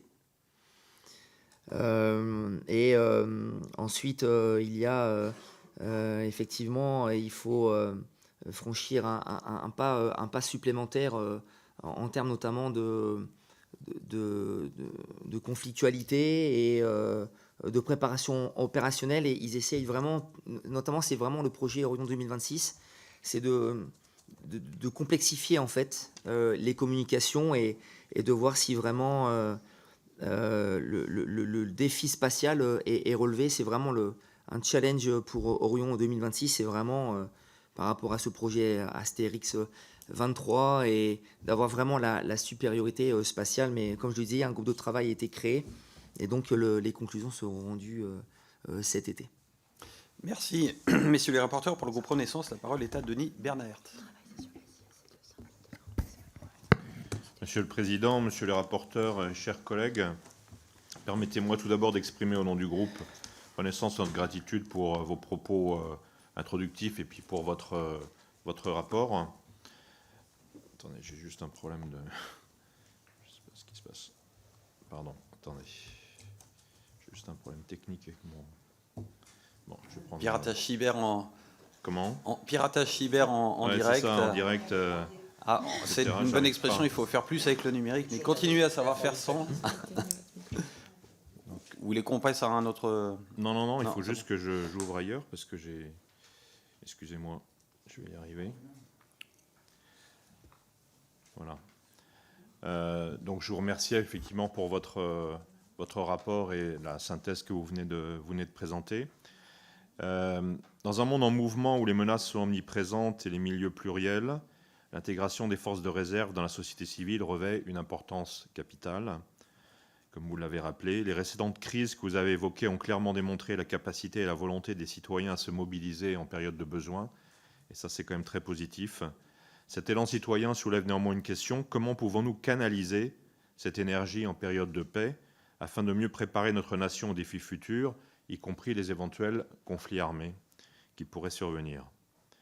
La réserve opérationnelle, souvent vue simplement comme une extension des forces armées en cas de nécessité, est désormais perçue sous un angle beaucoup plus stratégique et beaucoup plus ambitieux. Et de mon point de vue, c'est positif. Votre vision, messieurs les rapporteurs, repose sur l'idée que chaque citoyen peut jouer un rôle essentiel dans la défense, pourvu qu'il dispose des moyens nécessaires et d'une motivation claire pour s'engager. Monsieur le rapporteur Benoît Borda, je cite vos mots, « En chaque Français sommeille un réserviste ». Et je suis bien d'accord avec ça. La proposition du plan Réserve 2035 incarne cette ambition, envisageant une refonte des réserves et une approche adaptée aux particularités locales, en étroite collaboration avec les élus locaux, départementaux, régionaux et les représentants militaires des mêmes strates. C'est dans ce contexte que je pose la question suivante.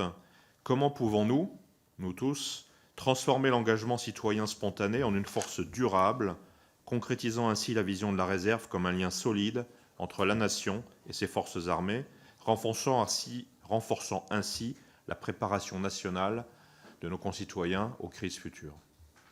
Merci, chers collègues, pour votre question. Et au passage, je salue l'engagement passé de nos collègues rapporteurs, à la fois dans la police et dans la gendarmerie, ce qui assure une bonne représentativité. Bon, on l'a effectivement évoqué de manière assez large aussi quand même dans le rapport et puis dans les propos. Mais sur la question de la mobilisation des réserves, première chose, donc on demande, nous, à ce qu'on puisse recenser bien l'ensemble des réservistes, qu'il n'y ait pas des effets de doublons. Mais il y a aussi sur les réserves toute la question de l'attractivité et ensuite de la fidélisation. C'est-à-dire qu'une fois qu'on a attiré un réserviste, soit dans la gendarmerie ou ailleurs, il faut qu'on arrive à les garder, il faut qu'ils aient des missions régulièrement, qu'ils aient une certaine valorisation. Donc ça, c'est tout l'enjeu et tout le travail. Il faut aussi, pour les réserves, qu'on accélère le recrutement. Parfois, pour certains candidats, le temps est long. C'est-à-dire qu'ils attendent 7 mois, 8 mois, et donc ils peuvent passer à autre chose. Et à ce titre-là, on voulait, avec mon collègue Michael Taverne, rappeler qu'effectivement, en fait, c'était l'esprit de la formule que j'avais imaginée, c'est-à-dire en chaque Français sommeiller un réserviste, parce que finalement, on voit que quand il y a des événements importants, majeurs, les gens sont prêts à se mobiliser, mais des fois, ils ne savent pas toujours comment. Et donc, on voulait quelque chose d'assez précis. Et l'exemple que je trouve assez frappant, c'était il y a 10 ans, on n'aurait pas imaginé aujourd'hui avoir une cyber-réserve. Et donc, demain, on peut très bien aussi imaginer, je cite des exemples, ça n'engage que moi, mais avoir une réserve spécialisée sur la manipulation des drones. Aujourd'hui, dans le civil, il y a beaucoup de jeunes qui savent manipuler les drones. Et donc, on sait que ça peut être aussi intéressant d'aller chercher toutes ces compétences. Et de même, quand on parle du soutien logistique ou de ce qui peut se faire dans les armées, on peut, en fait, dans toutes les corps de la société civile, aller trouver des compétences. Et ces compétences, il faut les recenser. Il faut aller savoir qui est prêt à donner du temps.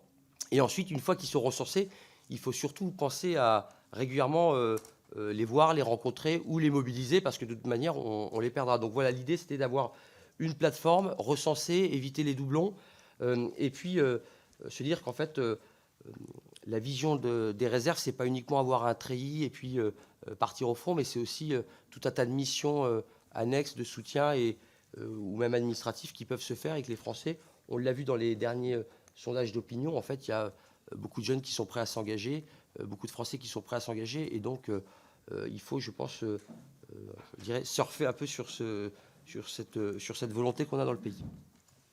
Et peut-être, et avant d'avoir votre réaction, je voudrais vous signaler, vous l'avez peut-être vu passer ces derniers jours, la création du bataillon de réserve de renseignement. On avait eu une audition, vous vous souvenez, il y a quelques mois, sur tout ce qui était OSINT, Open Source Intelligence, renseignement en source ouverte. Le comité d'action, le commandement d'action, le CAPR dans la profondeur, a mis en place une unité de réservistes qui sera chargée de faire du renseignement en source ouverte. Donc ça sera intéressant de voir dans les prochains mois comment cette unité de réserve se développe.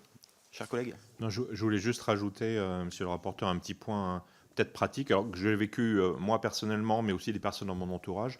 C'est peut-être qu'il faut qu'on, au sens de l'État, communique mieux sur les procédures d'inscription, de volontariat pour la réserve, qu'elle soit opérationnelle, citoyenne. Je me suis rendu compte qu'autour de moi, beaucoup de gens ne savaient pas comment, et quand ils s'adressaient, tu parlais aussi de longueur une fois qu'on s'était adressé pour être inscrit, pas inscrit, mais je pense qu'il y a déjà aussi le premier chose, c'est comment on fait en sorte que les gens sachent comment faire et que ce soit fluide en termes de processus d'inscription, indépendamment même du délai dont tu parlais tout à l'heure. Mais c'est un commentaire personnel.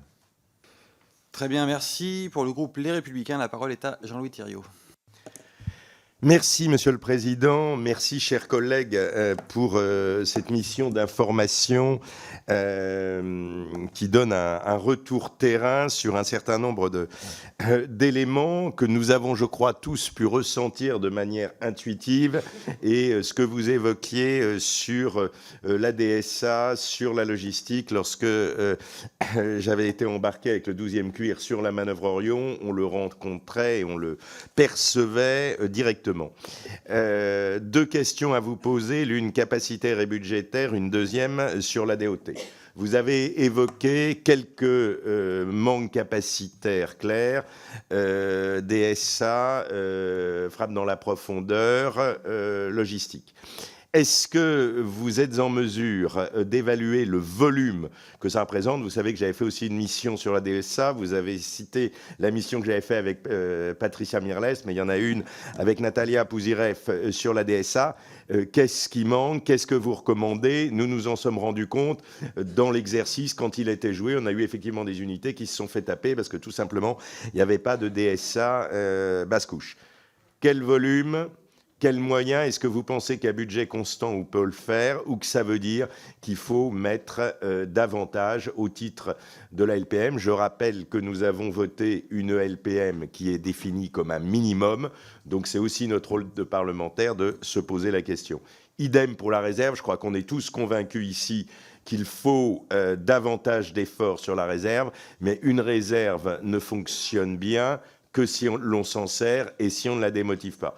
Est-ce que le volume des financements pour l'activité de réserve est suffisant? Je crois que non. On me parle du baisse du nombre de jours. Il y a un véritable sujet. Donc, première question.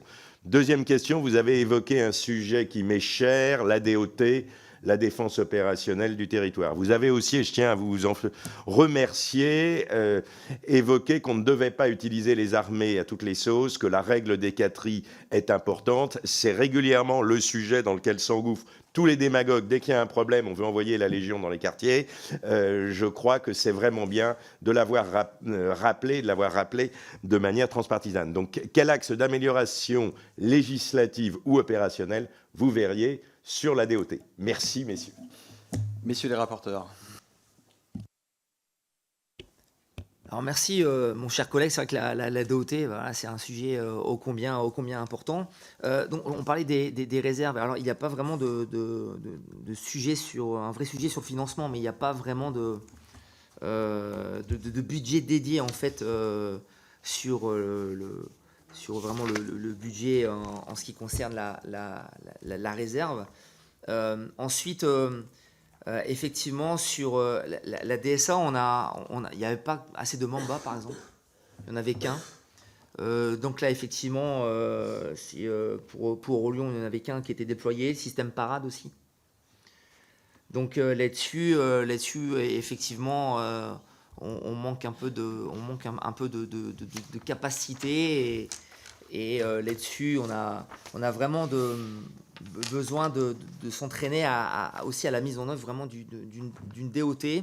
On avait par exemple la volonté, ça c'est les gendarmes qui nous le disaient, pourquoi pas de créer une plateforme de recensement de l'engagement avec des profils bien spécifiques et pour essayer de valoriser un peu plus les réservistes pour mieux les intégrer et surtout réduire les délais de recrutement. Ça, c'était un point d'intention. Et puis ensuite, là-dessus, on a... voilà, c'était surtout la volonté, en ce qui concerne la DOT, ça c'était vraiment le point essentiel. C'est d'essayer de beaucoup plus valoriser les personnels qui voudraient s'engager avec des profils bien spécifiques. On a parlé notamment... du renseignement, etc. Et la volonté, c'est vraiment de créer cette plateforme où chaque réserviste, en fait, serait identifié par rapport à une spécificité particulière. Est-ce que des éléments complémentaires. Bon, sur le capacitaire, il me semble qu'on n'a pas donné d'évaluation. Voilà. Sur la question des réserves, pour un peu approfondir le sujet, effectivement, je pense qu'il faut, moi je le dis à titre personnel, il faut des budgets à la hauteur, parce que notamment on se pose une question qui est la question de la formation et de la dotation d'un certain nombre d'équipements. Quand on est allé aux États-Unis, on voulait voir le fonctionnement, la garde nationale, les réservistes, c'est un peu cette image qu'on a, où ça a aussi cassé quelques idées qu'on avait. Mais ils ont des fois des plans à 2 ans, 3 ans sur la formation, c'est-à-dire qu'ils savent en lien avec leurs employeurs que l'année prochaine ou dans 2 ans, ils ne seront pas là de telle date à telle date au mois de juillet, donc ils peuvent prévoir, ils peuvent voir loin. Et quand vous êtes réserviste ou vous avez été réserviste et qu'à 1 mois ou 2 mois, vous ne savez pas quelle mission vous allez avoir, ou que la semaine après, on vous demande de vous mobiliser du jour au lendemain, il y a une complexité. Et d'une, parce que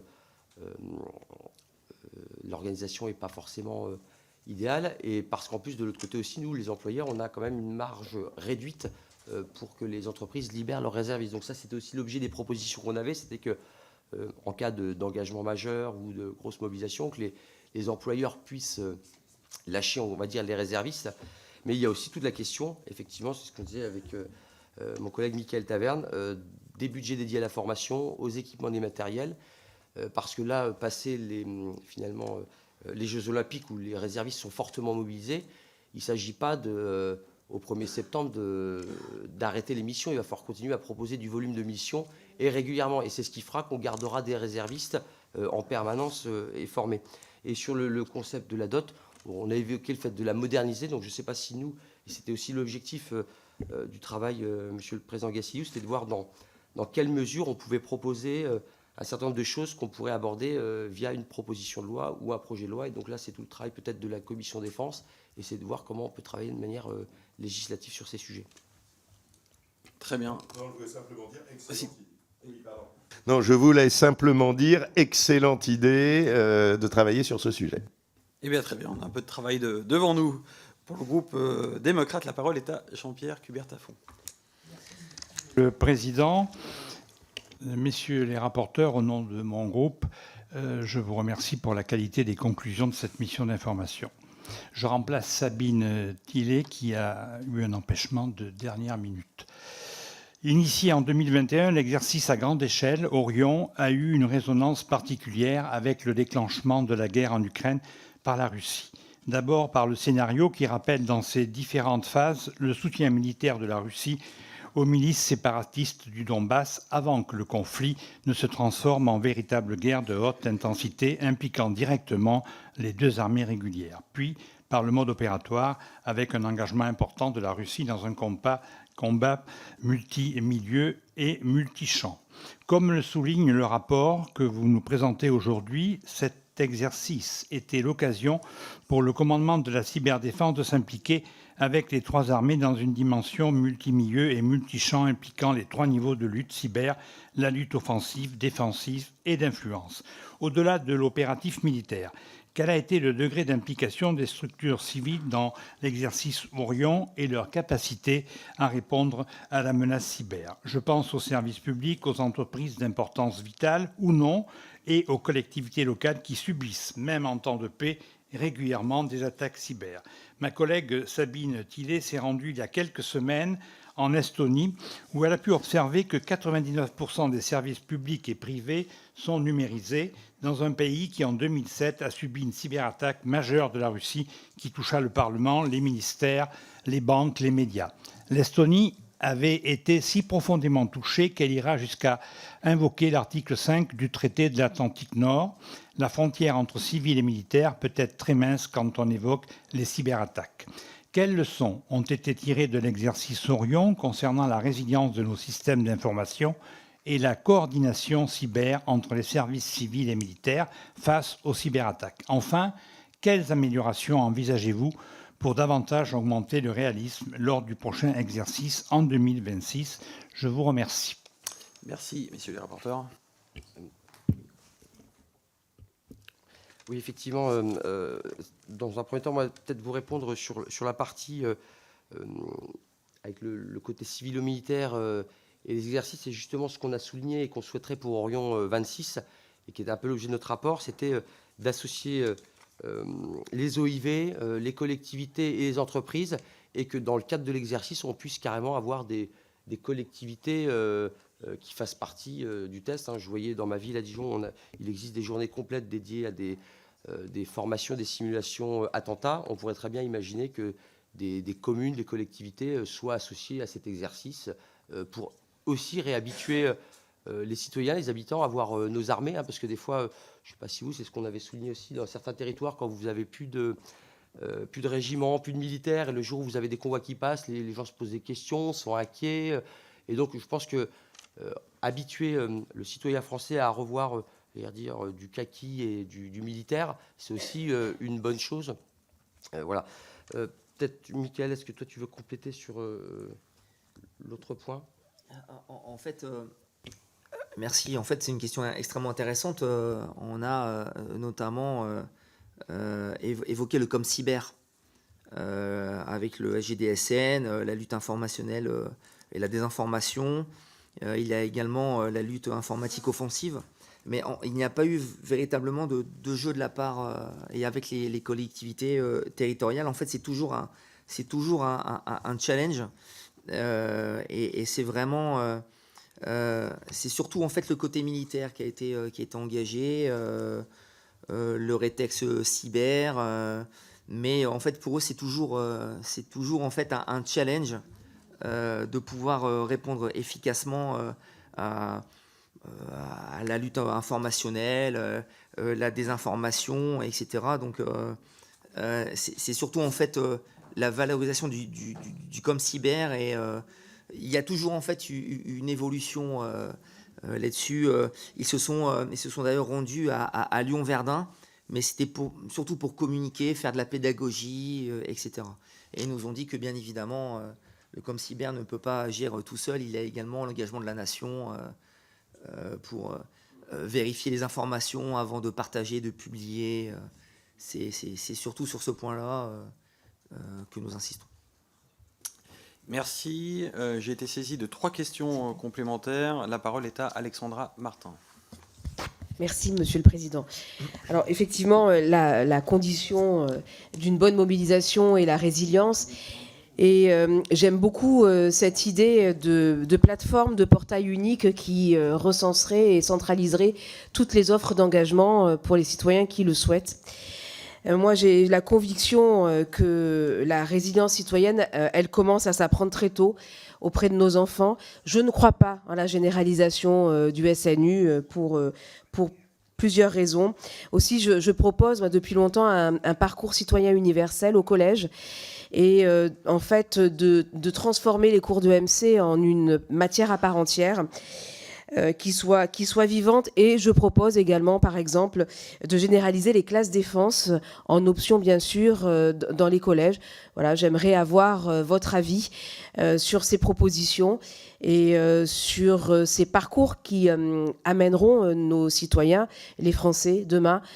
On espère que non, mais à être mobilisés avec force et conviction. Merci. Merci. La parole est à Vincent Bru. Merci, Monsieur le Président, et merci pour ce rapport, pour les leçons que l'on doit tirer de cette expérience Orion et dans l'avenir, et les 3 orientations que vous avez développées. Alors, je voulais poser une question sur le domaine spatial, mais notre collègue Saint-Toul l'a déjà posé. Je voudrais revenir sur effectivement les moyens d'action en profondeur, et particulièrement sur le cas des drones. La France a constaté son retard en la matière, et la loi de programmation militaire que nous avons votée l'an dernier doit corriger tout cela. Pouvez-vous repréciser les orientations prévues pour renforcer notre déficit dans l'utilisation des drones, et d'autre part pour la lutte anti-drone, pour préserver nos militaires d'attaques aériennes? Et deuxième question, parmi les points que vous avez évoqués, vous soulignez aussi le retard dans les moyens en matière de renseignement et de surveillance du champ de bataille. Pourriez-vous expliciter ce point, les perspectives d'amélioration, notamment sur la coopération entre le renseignement français et ceux des pays alliés sur les théâtres des opérations? Je vous remercie. Merci. La parole est à Pierrick Berthelot. Merci, Monsieur le Président. Chers collègues, tout d'abord, je tenais à féliciter nos 2 rapporteurs pour le travail qui a été réalisé pour ce rapport. Vous nous avez exposé les conséquences de l'après-Orion. Nous ne pouvons qu'en tirer des leçons pour les crises de demain.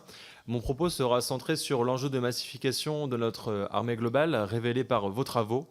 En effet, selon votre rapport, nos effectifs interarmés sont composés de 240 000 hommes, sans compter les réservistes. In fine, seule une division serait mobilisable en cas de conflit, ce qui s'avère bien trop peu. À titre d'exemple, la Russie aurait une 50aine de divisions sur son front. Il se dégage de cette conclusion une réelle problématique de recrutement, d'autant plus que le doublement des réserves a été voté lors de la dernière LPM. On peut noter certains efforts en ce sens, tels que la mise en place d'une campagne de communication et de formation pour promouvoir les carrières militaires. Je me permets donc de reciter en exemple les centres de préparation militaire qui permettent aux 16-20 ans de découvrir les missions et la vie de la marine lors des week-ends et des congés scolaires. Cela en vue de révéler des vocations et de créer une dynamique de recrutement pour l'armée de mer. Le succès est tel que des nouveaux centres PMM ouvrent leurs portes, dont un à Boulogne-sur-Mer, dans ma belle région du Nord, Pas-de-Calais plus exactement pour Boulogne-sur-Mer. J'aimerais vous poser la question suivante. Pensez-vous que généraliser les préparations militaires marines aux armées de l'air et de terre puisse être une solution pour nous aider à atteindre notre objectif de réserve active? Et deuxième question, avez-vous des pistes supplémentaires pour doubler nos effectifs? Je vous remercie. Mais je vous rassure, les préparations militaires existent bien dans l'armée de l'air et de l'espace et dans l'armée de terre, et en plus avec des composantes spécifiques dans l'armée de terre, PMS, parachutistes, montagne, etc. Et enfin, nous avons une dernière intervention de la part de Geneviève Darrieussecq. Oui, merci beaucoup, Monsieur le Président. Merci pour ce rapport très complet et voilà, le rétexte de cette grande opération qui fait le point un petit peu sur nos capacités à agir ensemble, en définitive, enfin, à nos armées d'agir ensemble, est très important parce que, bien sûr, cela permet de progresser toujours en améliorant les choses. Nous travaillons actuellement au niveau de cette commission sur la défense globale dans notre pays et on a parlé des réservistes, mais moi je voudrais parler de la population en général. Parce que quand il y a une grande crise, une grave crise, avec un conflit de haute intensité, la population est bien entendu aux premières loges, si je puis m'exprimer ainsi. Pensez-vous que des exercices plus élargis, vous en avez un petit peu parlé, mais plus élargis, incluant la population et la situation des territoires en définitive dans ce type d'exercice serait intéressant? Par exemple, je donne un exemple très simple. Nous voyons dans les conflits actuels par exemple, les abris pour se protéger des bombes et de toutes les attaques, des abris pour la population. Avons-nous, dans notre pays, ces capacités qui sont des capacités tout simplement bâtimentaires pour répondre à ce type de solutions pour protéger la population? Et ça, je crois que c'est absolument essentiel. C'est une question qu'il faut que l'on se pose pour les années à venir, compte tenu des risques de conflictualité. Merci, je ne vois plus de questions a priori. Messieurs les rapporteurs, vous avez la parole. Oui, du coup, je vais répondre directement sur votre intervention. En fait, moi, c'est ce qu'on a dit aussi, c'est un peu, en gros, c'est avoir une culture du risque. C'est-à-dire qu'il ne faut pas se cacher les problématiques qui peuvent arriver. C'est-à-dire que essayons d'évaluer toutes les hypothèses les plus dramatiques pour que le jour où il en arrive une, qui ne sera certainement pas celle qu'on a prévue, on soit le mieux préparé. Et donc, moi, je suis effectivement d'accord avec vous. Il faut qu'on arrive à trouver, à proposer des exercices. Alors, je ne sais pas de quelle manière ils peuvent se décliner, mais, ou est-ce que les collectivités doivent aussi intégrer un certain nombre de choses dans leurs documents. Dans les propositions qu'on a faites dans le rapport, on a rajouté quelque chose qui me semblait intéressant. Moi, je veux qu'on associe plus, aussi dans l'esprit de ce que disait le président Gassilou, les correspondants défense. C'est-à-dire que les correspondants défense, on pourrait aussi les associer à la sensibilisation ou en tant que référent sur un certain nombre de sujets. Là, pour information, du coup, moi, on leur présente le rapport, moi, mes correspondants défense de ma circonscription, pour essayer de les mettre plus acteurs, c'est-à-dire qu'ils ne soient pas juste, entre nous, ceux qui participent aux cérémonies, et puis basta. C'est-à-dire qu'on peut leur donner un certain nombre peut-être de missions dans le cadre de la défense à l'échelle du territoire. Et donc, leur dire, voilà, c'est comment on développe, on assume cette culture du risque, on n'a pas peur de dire, voilà, il peut y avoir tel ou tel problème, on se prépare, comment on fait l'exercice, est-ce qu'on est capable, est-ce qu'on n'est pas capable. Ensuite, je reviens sur votre première intervention sur le SNU.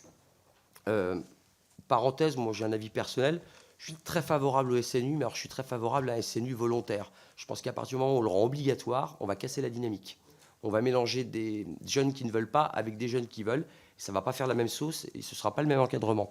Si on veut développer le SNU à titre personnel, comme pour les réserves ou comme pour d'autres systèmes, il faut créer de l'attractivité, un statut qui valorise les jeunes et de la rémunération. Enfin, il y a un ensemble de choses. Alors pour le SNU, peut-être pas de la rémunération, mais en tout cas, il faut que ce soit attractif pour les jeunes. Et donc, c'est par cette masse-là qu'on travaillera le mieux. L'exemple type, c'est ce que j'avais dit tout à l'heure, c'est le sondage, quand on interroge les jeunes Français pour savoir si demain, il y avait un engagement majeur, lesquels seraient prêts à partir. Il y en a 57%. Ben, je dis c'est très positif. On prend ces 57%. Ce n'est pas la peine d'envoyer les autres ou de demander aux autres qui, de toute façon, ne se comporteront pas de la même manière. Et donc, moi, je pense que tu as un certain nombre de biais. Et pareil, pour rebondir sur l'autre intervention, sur les préparations militaires de la marine, mais au même titre que les préparations militaires de la gendarmerie ou toutes les préparations qu'on connaît, l'ensemble de ces dispositifs, il faut à la fois qu'ils soient plus simples à comprendre pour la jeunesse, qu'ils sachent voilà, quel parcours ils peuvent faire, où ils peuvent aller, et puis que ces dispositifs ils soient valorisants, ils soient attractifs, mais on sent bien qu'il y a quand même un regain d'intérêt, qu'il y a de plus en plus de jeunes, et donc il faut réduire les difficultés, c'est-à-dire le temps d'inscription, les délais pour rentrer dans les préparations ou dans la réserve, et ensuite arriver à les fidéliser dans le temps. voulez rajouter quelque chose? Oui, Monsieur le Président. Alors, on a auditionné des chercheurs concernant le SNU et en fait, elle nous disait que en fait, le SNU, la priorité, c'est de savoir en fait quel objectif on veut lui donner. Quelle est la ligne? Parce qu'en fait, on a l'impression qu'il n'y a pas vraiment d'objectif. D'un SNU à un autre, ça change. Moi, je vois dans ma circonscription, j'en ai eu 2, et les 2 étaient totalement différents. Donc, elle dit, si vraiment on veut donner de l'importance et valoriser le SNU, il faut lui donner un objectif, une ligne claire. Qu'est-ce qu'on veut à la fin du SNU? Donc voilà. Après, on peut peut-être parler concernant la mobilisation des citoyens dans l'exercice Orion. Alors, Orion est un exercice à caractère militaire. Donc, par contre, on peut effectivement sensibiliser les citoyens à travers des actions locales, les réserves communales, par exemple. Le SGDSN nous a dit qu'il fallait peut-être, à la rigueur, inclure beaucoup plus les élus, qu'il y ait beaucoup plus de communication à travers les territoires. Et puis, pourquoi pas, la journée nationale de la résilience. Justement, valoriser cette journée qui paraît importante pour essayer d'engager beaucoup plus les citoyens à la résilience et puis à la défense globale. Mais en ce qui concerne les territoires, c'était à caractère purement militaire. Et on a une question également sur les drones, Vincent. Donc les drones, effectivement, on a accumulé un certain retard. Donc en fait, le but, c'est vraiment d'accélérer cette remontée en puissance, de la dronisation à l'horizon de 2030. Les drones sont essentiellement utilisés par l'armée de terre, et notamment en termes de renseignement. On a eu l'occasion d'aller au Sanzub, où effectivement ils utilisent des drones, mais très très efficaces, furtifs, aussi bien en milieu ouvert qu'en milieu clos. Donc ça, c'est vraiment un sujet extrêmement important. Nous sommes allés également à l'école des drones à Chaumont, où effectivement il y a une nécessité de disposer de beaucoup plus de drones, mais il y a en fait une dotation limitée en fait en termes de drones à l'école de Chaumont. Et donc en fait c'est une juste suffisance pour assurer leur mission. Mais effectivement, la montée en puissance du drone est une volonté, et notamment avec une plus grande coopération avec les industriels. Et on a vu, par exemple, avec le Patroller, en fait, il y a eu un retard important. Pourquoi? Parce qu'en fait, la DGA avait un cahier des charges avec des objectifs, mais malheureusement, les industriels, à l'instant T, ne pouvaient pas y répondre. Donc le projet était mené, les industriels revenaient vers la DGA, on n'est pas capable de pouvoir le faire, donc il faudrait inverser le processus. C'est-à-dire les industriels diraient voilà ce que nous sommes capables de faire, voilà où on peut aller, et à la rigueur un cahier des charges serait plutôt adapté. Donc c'est vraiment un changement de processus, mais voilà, il faut effectivement aller beaucoup plus vers la dronisation, et on a eu également l'information qu'en 2006 la France était à la pointe des drones. Et après, il y a eu des choix qui ont été effectués, donc on a pris beaucoup plus de retard. Ils sont toujours obligés de s'adapter. Et on a eu, par exemple, sur les drones, ils ne les mettent pas à jour parce que ce sont des drones chinois. Donc en fait, voilà, il y a vraiment une volonté de dronisation et puis d'inclure beaucoup plus d'industriels aux différents projets. Sur les préparations militaires, je crois que notre collègue Berthelot est rassuré sur le fait qu'elles existent bien, mais effectivement, les marins, avec cette capacité à en faire en dehors de leurs emprises militaires, parce qu'ils sont essentiellement concentrés sur les côtes pour rayonner sur le territoire, et c'est aussi un enjeu d'attractivité. Et notre collègue Dariussec, vous l'avez complété sur le... Non, simplement, c'est pas pour... moi, j'ai bien compris ce qu'était Orion. Hein. C'est un exercice au sein de nos armées pour en interarmes pour voir nos capacités et évaluer nos capacités à rentrer dans des conflits, et tout type de conflits en haute intensité en particulier, mais aussi en mode dégradé. Donc tout ça, j'ai bien compris. Mais ce que je comprends aussi, ou ce qui me semble que l'on doit percevoir, c'est que quand il y a un conflit, il y a les armées, on peut pas être en silo, si vous voulez. Il ne peut pas y avoir les armées d'un côté, les élus de l'autre, la population de l'autre. Voilà. Et il y a besoin à un moment d'une transversalité. Comment, par exemple, la population peut aider les armées, c'est-à-dire en ne faisant pas certaines choses, en faisant d'autres. Bon, voilà, je crois qu'il y a des interactions qui peuvent être aussi importantes. Et peut-être que dans les exercices ultérieurs, il y aura peut-être cette dimension à ajouter à l'exercice pour pas que chacun soit en silo. Il n'y a rien de pire que les silos quand il y a un conflit. Et il n'y a rien, voilà. Et je crois quand il y a une grande crise, moi j'ai connu une très grande crise qui était une crise climatique sur mon territoire, où on a pendant plusieurs jours des communes, des citoyens ont été complètement coupés de tout, l'électricité, communication, aucune communication. Bon, il y a des préparations de crise aiguë comme ça à avoir avec la population, mais aussi dans un conflit qui lie les armées, je crois que c'est important d'avoir cette vision globale. Bien sûr, et c'est intéressant de noter d'ailleurs que qui peut le plus peut le moins, et toutes les préparations qui sont faites face à un conflit majeur sont utiles pour des crises de nature civile et notamment météorologique, telles que celles que vous avez connues. Oui. Merci, Monsieur le Président. Oui, donc effectivement, là-dessus, on l'a bien indiqué dans le rapport qu'il fallait mettre en place des mesures, des dispositifs pour essayer d'engager un peu plus les citoyens, la population. Et on a auditionné également la sécurité civile. Et en fait, il nous disait que ne serait-ce que former la population aux gestes de premier secours, ce serait déjà une première étape. Puisqu'on a beaucoup de retard. Donc, il dit, voilà, ne serait-ce que les gestes de premier secours. Et ensuite, on a fait le parallèle après les attentats de 2015, donc comparaison n'est pas raison.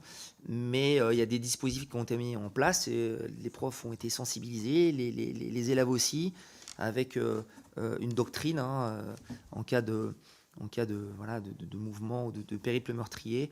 Et il dit, bah voilà, il dit en fait on pourrait mettre exactement ce même dispositif en place, sensibiliser les populations, par rapport au jet de premier secours, s'il y a un conflit, se retrancher, pourquoi pas à la rigueur apporter une aide selon peut-être une capacité particulière, une formation spécifique où on pourrait apporter sa pierre à l'édifice.